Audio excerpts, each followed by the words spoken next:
Na siku hizi sasa unakuta umeolewa, umetoka na vita yenu kwenu, unaenda kukutana na vita ya mume wako. Unakuta unapambana na vita yako, unaenda kupambana tena na vita ya mke wako. Mnapooana si mnakuwa kitu kimoja. Na shetani huwa ni mpumbavu sana. Ana kawaida ya kuwakutanisha watu wenye matatizo ili waende kuelemewa vizuri na yale matatizo.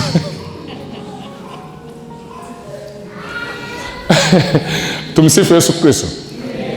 Anaweza akachungulia rohoni kabisa, akaona kwamba ndio unahitaji mwanamke, unahitaji mwanaume, lakini akakutanisha na mtu ambaye atahakikisha kwamba huyo mtu na yeye ana shida kama za kwako. Kwa hiyo ukienda ukajumulisha machangamoto yako na machangamoto ya kwake, yanakuwa kitu hiki. Ukimalizana na ya kwako, ya huyu yanainuka.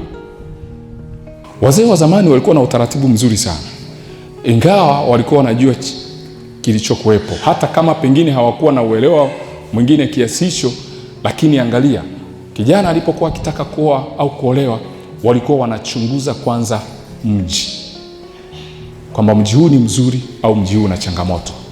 Maana yake nini? Walikuwa wanakwepa magereza ya kiroho, laana za kiroho, kwamba huyu akienda kwenye huu mji ataishi vizuri, lakini akienda kwenye huu mji ataishi vizuri.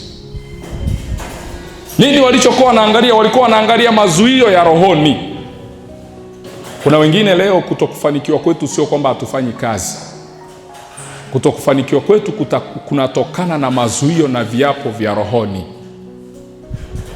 Kuna aina fulani ya mipaka ya kiroho ambayo shetani anaweza akaiweka kwenye familia, na ile mipaka msipoielewa, mnaweza mkajikuta mnazunguka hapo hapo. Ndio maana kwenye nchi za Kiafrika kila anayezaliwa anaanza upya. Hatunaga ule utajiri wa kuendeleza kivizazi. Ibrahimu baraka aliyokuwa nayo alimpa Isaka. Isaka baraka aliyokuwa nayo alimpa Yakobo. Yakobo baraka aliyokuwa nayo alimpa Yusufu. Yusufu baraka aliyokuwa nayo alimpa Efraimu. Baraka zetu zinaweza zikawepo, lakini hakuna anayezitamka.